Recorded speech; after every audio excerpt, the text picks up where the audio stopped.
E vamos continuar, é o nosso último tema.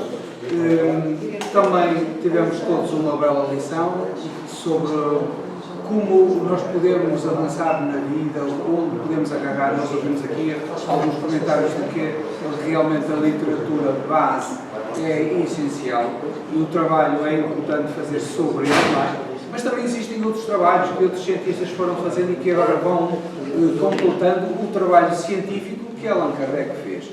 Também temos alguns trabalhos de filosofia, como ainda há pouco tivemos cá o caso do Humberto Schubert, não é? Que esteve numa conferência de filosofia, da Faculdade de Filosofia, e conseguiu mostrar-nos, através da história da filosofia, o quanto ela nos toca enquanto espíritas, não é? E todo esse trabalho, não é, que existe, por exemplo, no GEAC de Coimbra, que é dirigido por um filósofo português e que faz esse trabalho na ligação entre a ciência e o espiritismo, não é? E isso é importante, porque nós não podemos viver sem esse triplo, esse aspecto.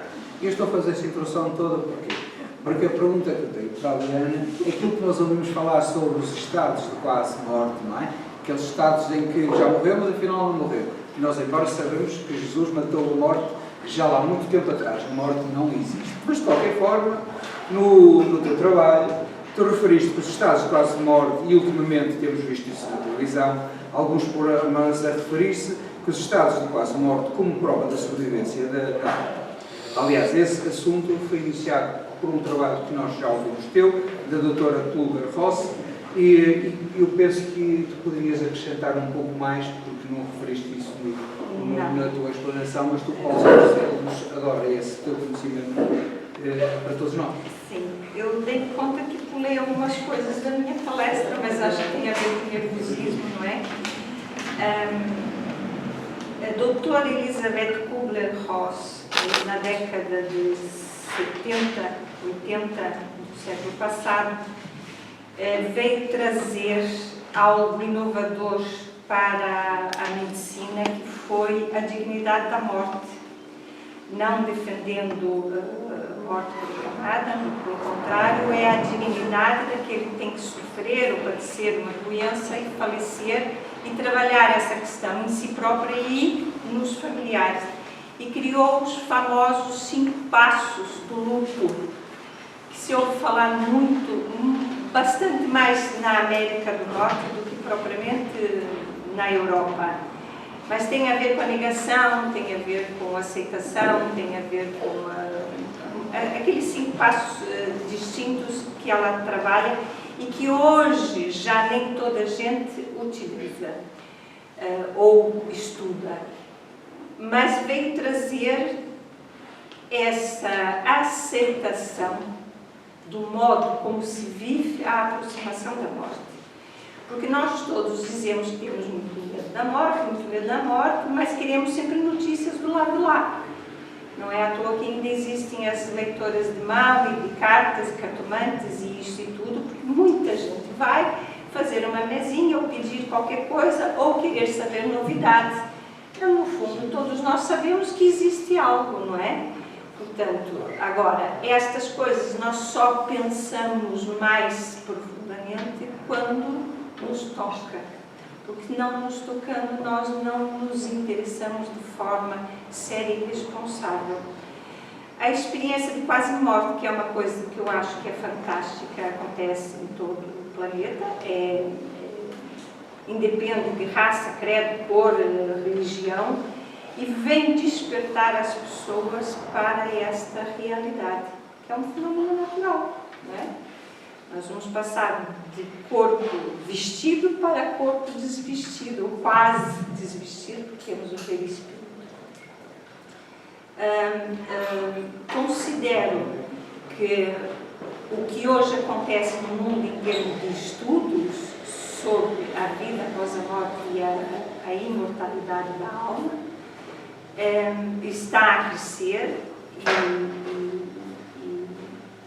e está a ser divulgada de forma que nós espíritas, e é aí que eu quero chegar, é na praticidade da coisa, para que nós espíritas possamos transmitir informações quando estes assuntos são abordados nos mais diversos locais e acontecimentos e reuniões, sejam familiares, sejam profissionais, sejam em que contexto for.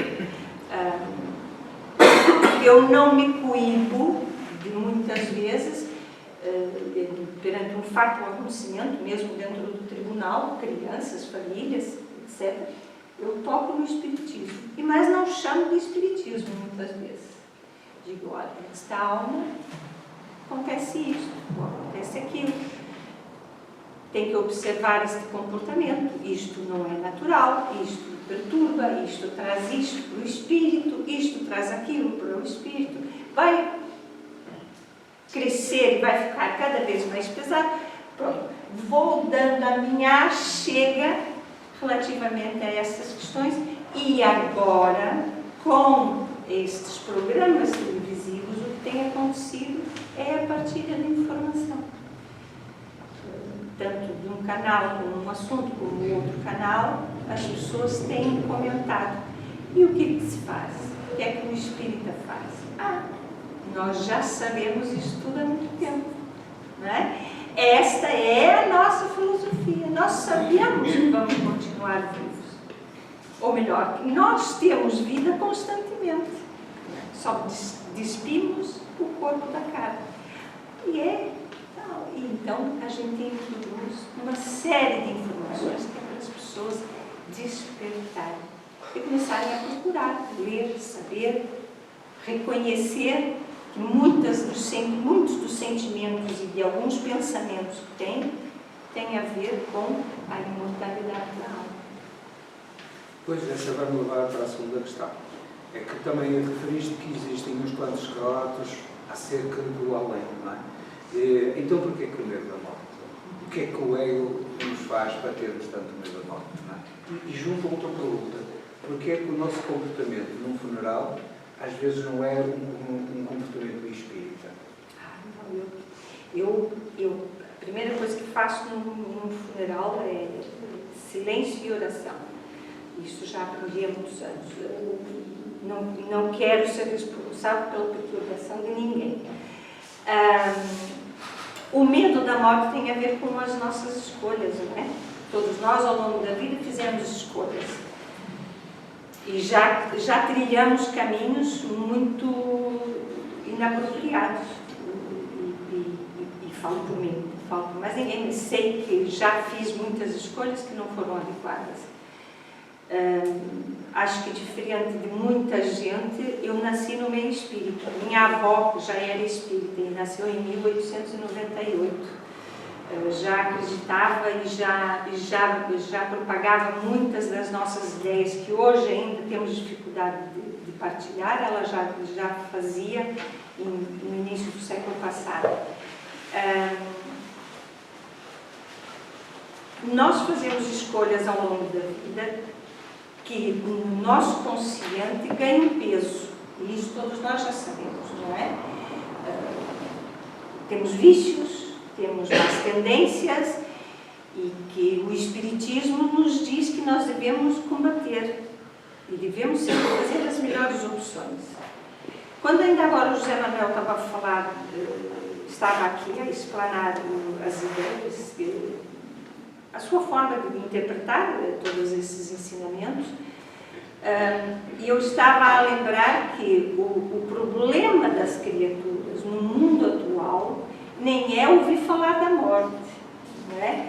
É aceitar que para viver a vida futura melhor tem que mudar já e tem que se autoanalisar.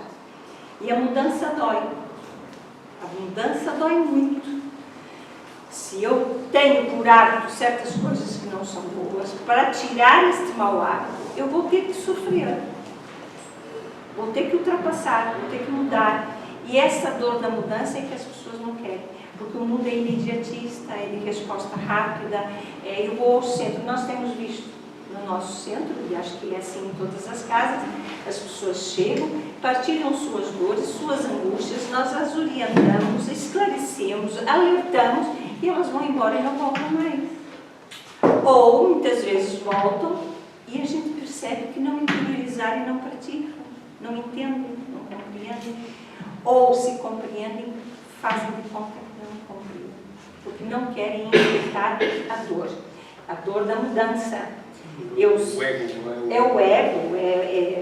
Eu fui fumadora, eu sei o quanto me custou parar de fumar, mas eu tinha que parar de fumar, porque eu sabia que aquilo não era de acordo com aquilo, não só a doutrina queria para mim, o que eu queria para mim, mas isso doeu muito. E há outros aspectos, há outros comportamentos, outras atitudes que ainda continuam a prevalecer, infelizmente, não é? A gente vai para velho e vai ficando, às vezes, pior, não é? A gente diz assim, agora já tenho o direito de dizer e fazer o que bem entendo.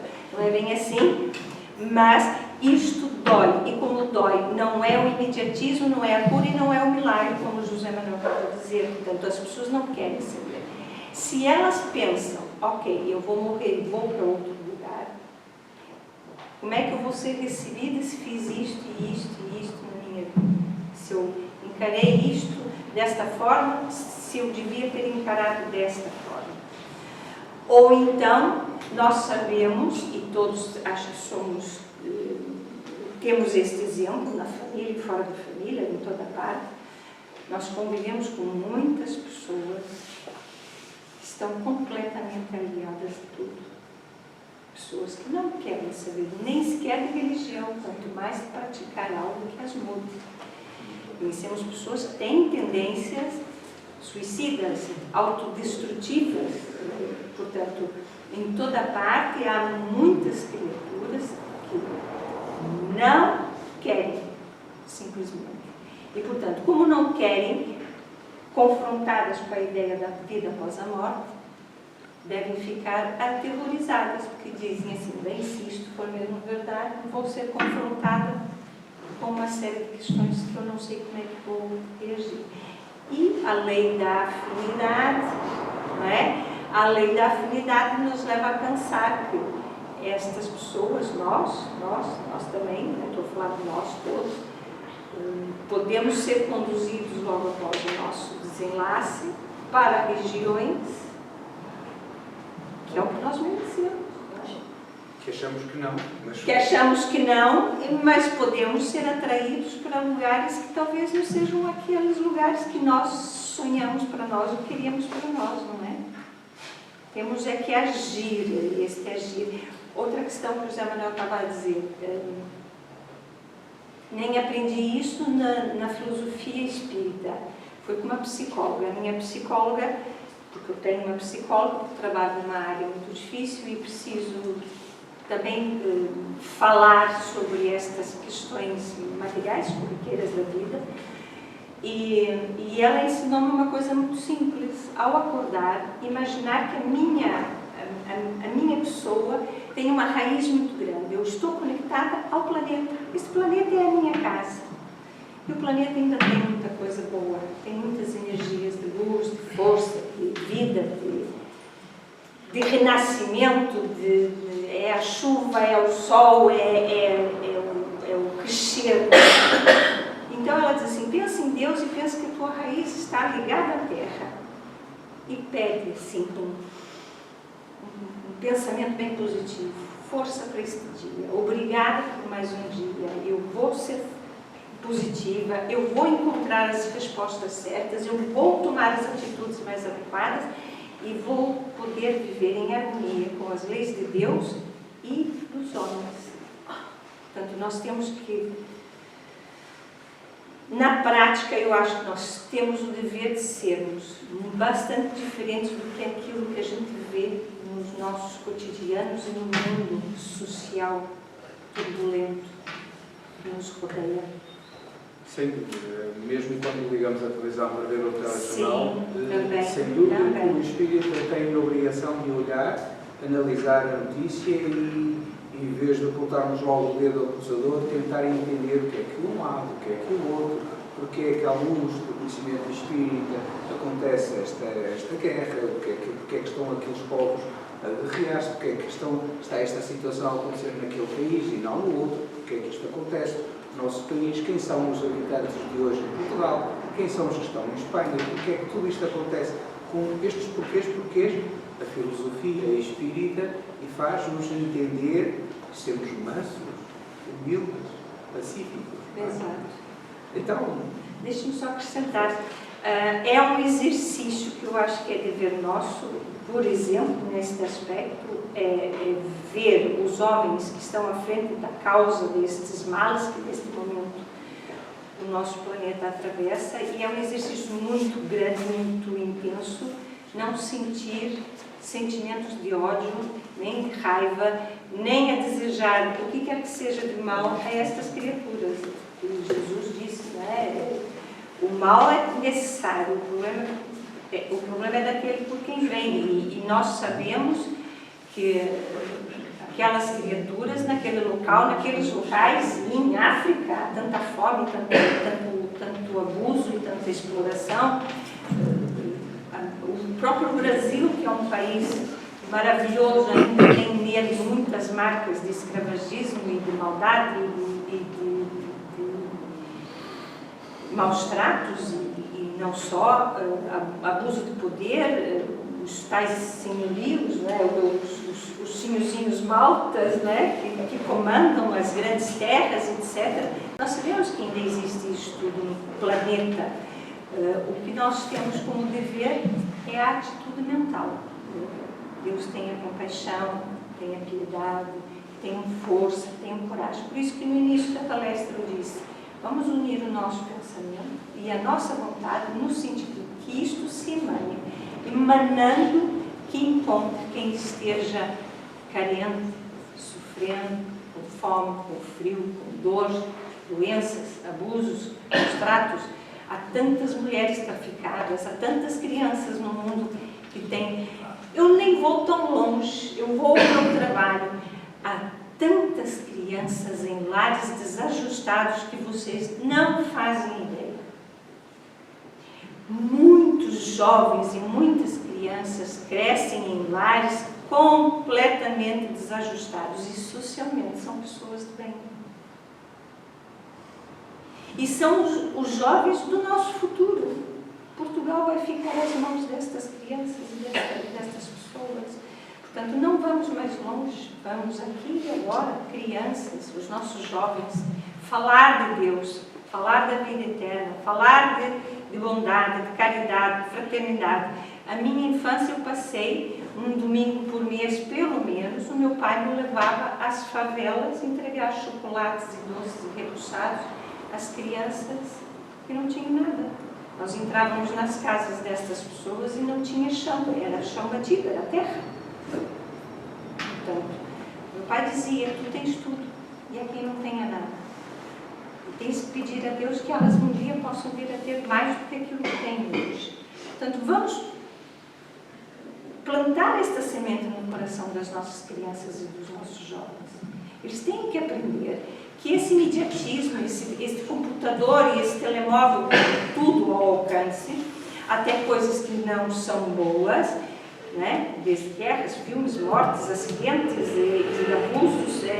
Há quem se dedique, infelizmente, a ver coisas mesmo muito profundamente maldosas e destabilizadoras, e nós não estamos a educar os nossos filhos para que isto seja evitado. Portanto, temos esta oportunidade nas mãos e temos que propagar esta ideia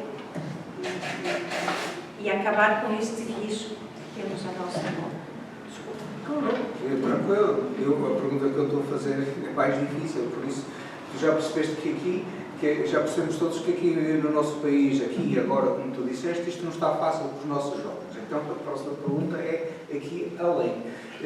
Bastará o pensamento e a vontade que tu referiste no trabalho para que o nosso espírito possa atravessar assim logo uns planos, assim por exemplo, nem sequer vamos ao nosso lar, um bocadinho mais logo acima, onde vivia a mãe de André de Luís.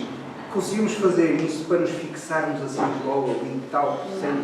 É que André Luís ainda pegou com 7 anos, não foi? 7 anos no umbral. E se nós conseguíssemos, ajuda-nos, porque todos nós queremos saber como é que fazemos essa descolagem. Eu vou referir aqui outra coisa que me ocorreu há pouco. Nós não podemos esquecer que as pessoas nascidas no século passado também não tinham a internet, não tinham a TV a transmitir os acontecimentos no mesmo momento em que estão mesmo a acontecer. Né? Já foi mais fácil, ou melhor, como é que vou dizer? Noutros tempos a educação era dada de outra forma, não é? Hoje em dia a educação tem que seguir outros caminhos porque há um leque muito grande de informações. O alcançar certos patamares, certos estágios da nossa evolução, é preciso pensamento e é preciso vontade. É muito essencial que nós queiramos algo que nos dirija a esses patamares. Eu tenho que pensar que a caridade e o amor é o nosso guia, como eu disse, é o GPS da alma. Se eu sentir necessidade de viver com os sapatos de Michu, né, que são os tais que custam 1.000, 2.000, 3.000, 4.000, 5.000 dólares, como eles dizem, se eu tenho necessidade de ter uma piscina ao fundo do quintal, se a minha vontade, o meu pensamento guia para ter um carro do ano, sempre, todos os anos, trocar carro, Deus me livre de trabalhar com a populaça. Eu quero é viver só, tratar das unhas, do cabelo, do corpo, etc. Se nós vivemos para o materialismo, nós vamos certamente ter muito mais dificuldade de chegar ao patamar da mãe do André Luiz, não é? Porque ela era e é, com certeza, uma pessoa de bem e de amor, sem julgamento, né? Porque ela era uma pessoa sem julgamento. Ela amava a todos de forma indistinta e a querer o bem deles, mesmo havendo toda a história que havia por trás. Portanto, o que me guia, aonde o meu pensamento vai, aonde o meu coração vai, a minha vontade vai, é onde eu vou, certamente, estar. Vou me guiar por ali. Eu não posso ver ninguém a sofrer. Nunca gostei de ver brincadeiras que diminuem os outros. Lembro perfeitamente na escola, brincadeiras que diminuíam o coleguinha, ou inferiorizavam, era algo que me incomodava sobre mim. Cresci a dizer que ia ser assistente social. Por quê? Porque não queria viver de outra forma a não ser trabalhar com as pessoas. Trabalhar diretamente com pessoas. Porque achei sempre que tinha algo para lhes transmitir. Portanto, a minha vida eu tenho tentado pautar e guiar por este tipo de vontade, este tipo de pensamento. Agora, tenho consciência de que trago em mim muita bagagem para me desfazer, não é? Eu não acredito que seja espírita já de outra encarnação, ou tenha esta filosofia já há muito tempo, mas não sei. Agora, sei que ainda estou no início de uma caminhada que é sem fim. Tenho uma bagagem, todos nós temos, esta bagagem tem que ser largada aos bocadinhos, mas ela tem que ser esvaziada, porque eu costumo dizer que a gente vai chegar lá do outro lado, alguém disse que não vai chegar do lado de lá com nada, né? Mas eu acho que nós vamos trazer assim umas bagagenzinhas, vamos dizer assim, olha, você foi mãe de fulana e ciclana, tratou bem e resolveu essas coisas todas como devia ser, naquelas horas assim, assado, e vamos dizer assim, não, realmente não agi muito bem, não é? Olha, mais um pecado que trouxeste. A minha consciência vai trabalhar isso, não é? Vai me apontar estes erros, etc. No trabalho, nem sempre nós no trabalho, no nosso local de trabalho, nós somos os melhores profissionais, também erramos, também nos enganamos, também cometemos assim umas gafes, mas a intenção, né? O que motiva, o que orienta é o bem, é o amor, é a paz, é que o outro perceba minimamente aquilo que eu quero transmitir e adote para ele. Mas continuando na mesma pergunta, por exemplo, quando os médiums acessam a outro plano, aos outros planos, muitas vezes conseguimos, ou até os artistas que fazem estes quadros, assim, têm inspiração de Mozart, por exemplo, ou Da Vinci, e vem assim uma coisa extraordinária, ou até tivemos a ajuda, por exemplo, do Camilo na Ivone, não é? Estavam em algum sítio, um plano provavelmente diferente. Falando até na Ivone, ela teve a vontade de foi através do pensamento e da vontade que ela conseguiu aceder a um plano onde estava Camilo. Nós conseguimos. Temos aqui muitos candidatos a Camilos ou a Ivone. Achas que pelo nosso pensamento e nossa vontade basta-nos ou temos que ter mais instrução? Temos que ter muita instrução, claro. A instrução é fundamental. Eu continuo a ser aquele jovem que queria estar mais abaixo. Que queria estar mais... Não, é verdade, é verdade. Nada se faz sem trabalho, não é? Como é que dizia o Chico? Disciplina, disciplina, disciplina, trabalho, trabalho, trabalho e disciplina, e disciplina, e disciplina. Não é? Diz. Não, essa pergunta que fizeste, né? A dona Ivone, ela tinha saído exatamente da colônia aonde estava Camilo. Exato. Né?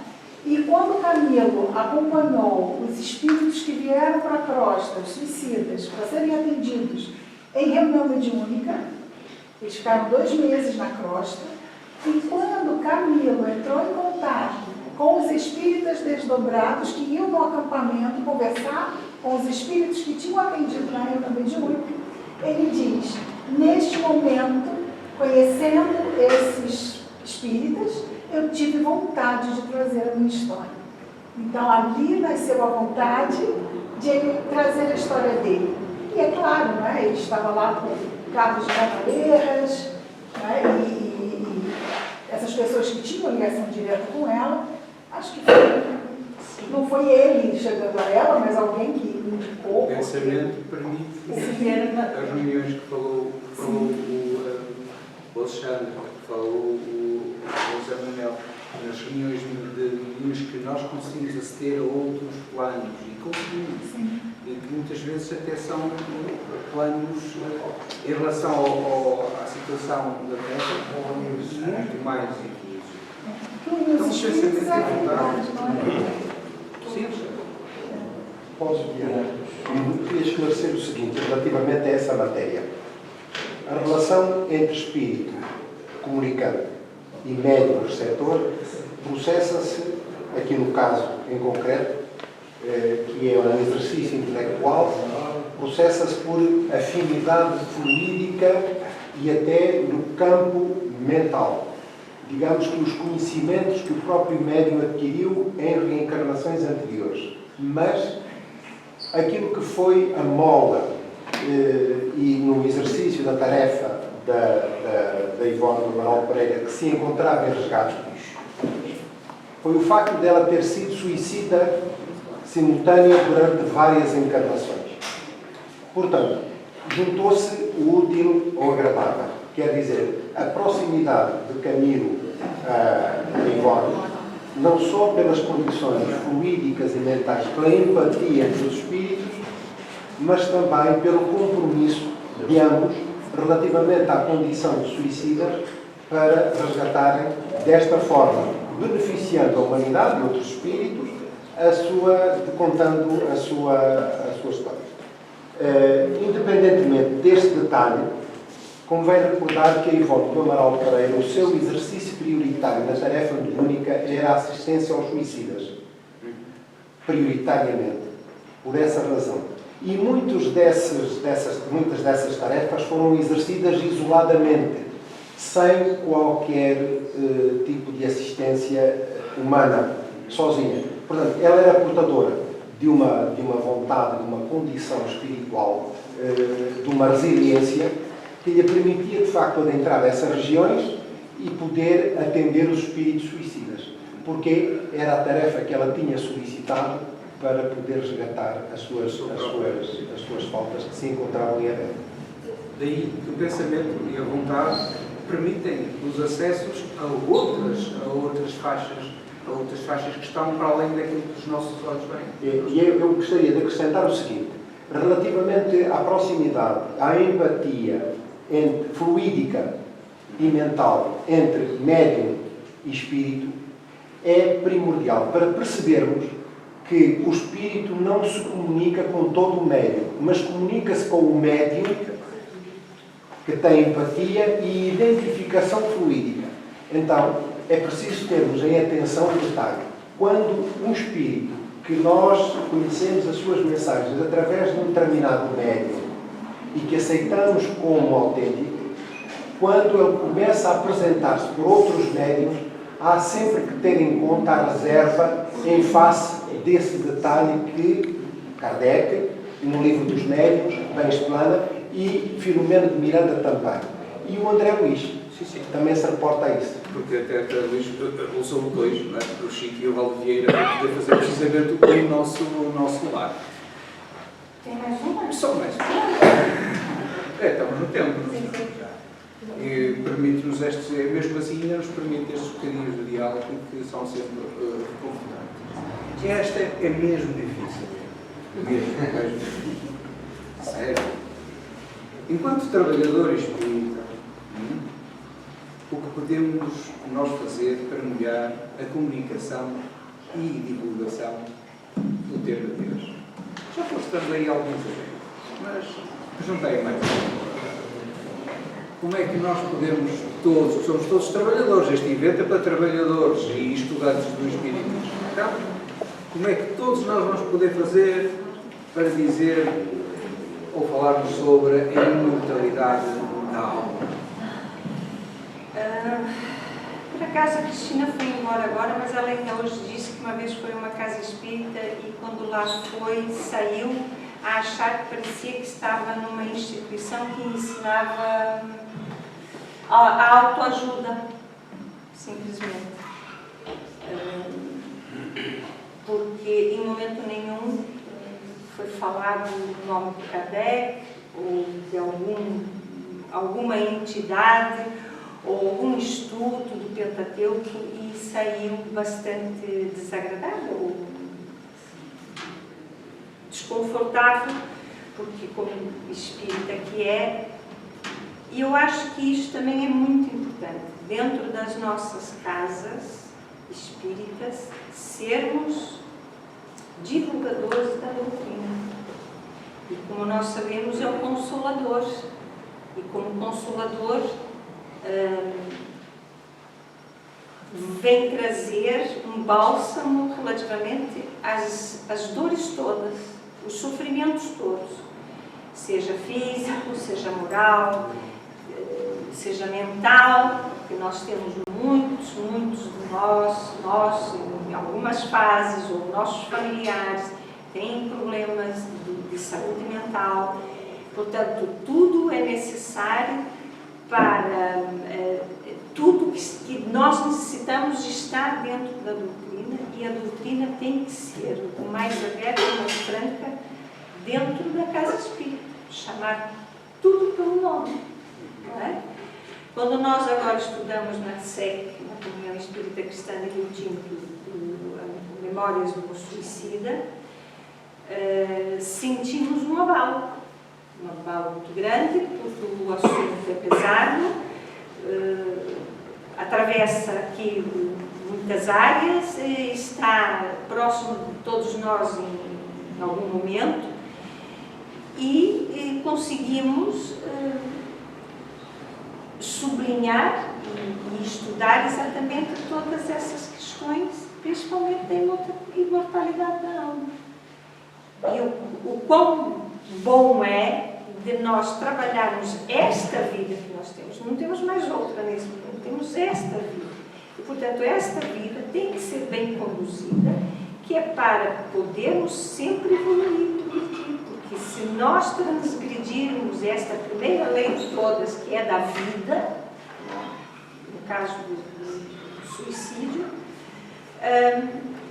vamos estagnar e vamos sofrer imenso.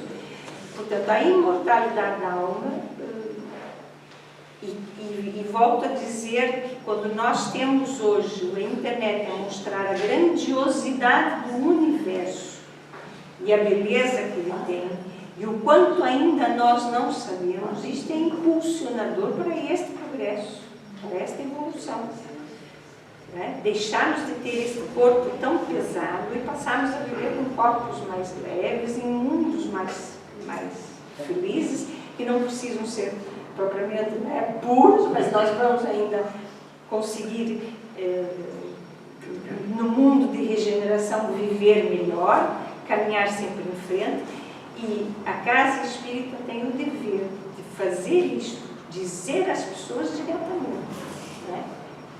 Com as palavras todas, com as letras todas, nós somos imortais e o Centro Espírita é uma casa onde as pessoas têm que chamar tudo aquilo que tem um nome pelo nome. Dor significa que já transgredimos a lei. Se nós somos culpados pela nossa dor, temos que trabalhar este comportamento. Temos que sofrer agora para não continuar a sofrer sempre para frente. Portanto, a imortalidade da alma também é tratada, e como eu já disse e volto a dizer, no dia a dia, em toda parte, com qualquer pessoa, em qualquer lugar. Temos que falar que nós somos espíritos, não somos só carne, nós somos espíritos. Mas dizem assim para mim, tu acreditas que vais continuar vivo depois que morrer? Eu disse assim, eu não acredito, eu sei que vou continuar vivo depois que morrer. Ui, e vais para onde? Olha, isso já é um assunto e tal. E começo, né? Diz assim, olha, eu tenho esperança que depois que este mundo começar aqui com essas revoluções todas, que as pessoas estão a ver a guerra, estão a se sentir já ameaçadas. Eu espero reencarnar cá novamente. Eu quero continuar aqui, eu quero fazer parte desta renovação. Eu quero contribuir com as falanges de Jesus nesta mudança. E como dizem assim para mim, tu queres nascer aqui de novo? Ai, vamos nascer em outro sítio e tal. Não. É aqui. Este é um trabalho, este é um compromisso. Eu tenho uma amiga que eu disse, olha, para a próxima encarnação vamos nascer irmãs. Que é para juntas fazermos isso. E ela diz assim, tá bem, então vamos. Mas ela diz assim, vamos nascer em Portugal ou vamos nascer no Brasil? Eu disse assim, não, vamos nascer no Brasil, que lá é mais sol, mais alegria, mais... E ela disse assim, tá bem, tanto faz. Ela disse, então tá bem, tanto faz. Lá ou cá, vamos nascer juntas e vamos fazer aqui muita coisa. Porque esta minha amiga, que é uma coisa que eu acho maravilhoso, chama-se Sônia. É uma criatura fantástica. Ela sabe tudo sobre o Espiritismo sem chamar de Espiritismo. Porque ela trabalhou o íntimo dela de tal forma que tudo aquilo que nós conversamos para ser encaixa perfeitamente. E ela não é espírita. Nunca estudou a doutrina. Mas sabe, sente, ela pulsa esta vida que é eterna.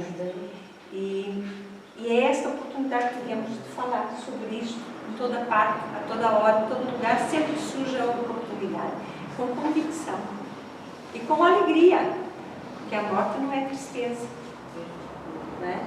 Do lado de lá, quando nós morremos cá, fazem a festa, né? Nós estamos a regressar, maravilha. Agora, quando encarnamos, é que é um bocadinho mais difícil. Só para terminarmos e dar o exemplo, alguns exemplos que nós vamos tendo ao longo da vida que os nossos comportamentos fazem a diferença perante os outros quando nós somos espíritas. Tenho um amigo meu que quando o pai dele faleceu, ele sofreu muito, mas sofreu mesmo muito, entrou em depressão, andou um ano ali deprimido, não queria trabalhar, afastou-se de tudo, nada, nem férias, nem nada, custou-me muito, não é? Quando o meu pai faleceu, ele, claro, foi ao funeral, esteve ali comigo e 2 dias, eu penso que o meu pai faleceu, imaginemos, agora não tenho certeza, uma terça-feira, e eu no quanto? Terça-feira e fevereiro.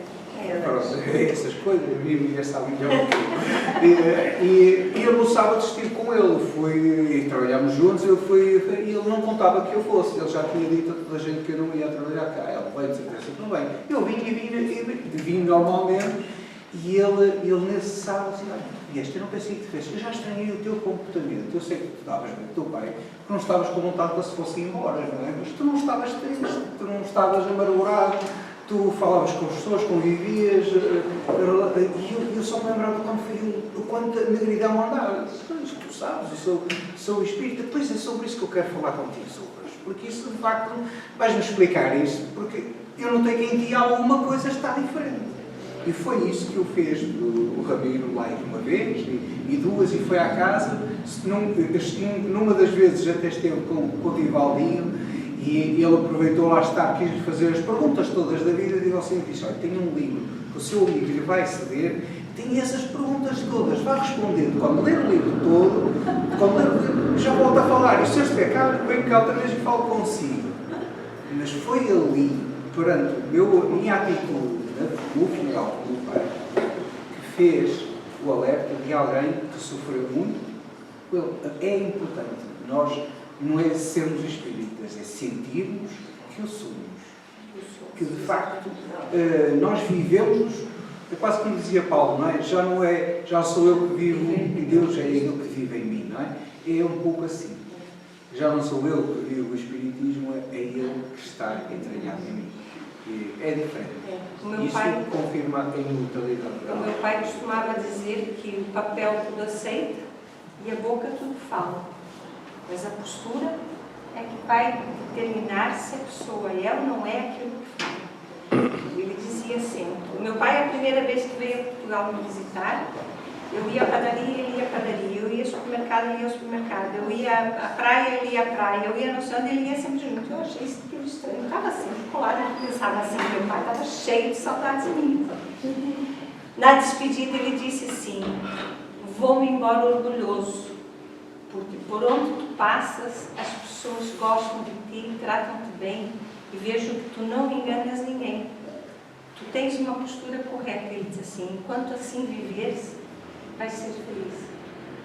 Porque aquele que anda na rua e é apontado, é mal falado, porque roubou, porque enganou, porque mentiu, é a pessoa que se perde. Portanto, ele diz assim, mantenha esta postura sempre. E é verdade. A nossa postura tem que ser condizente com a doutrina que nós professamos. Obrigada pela atenção. Já não tens mais nem onde deixar.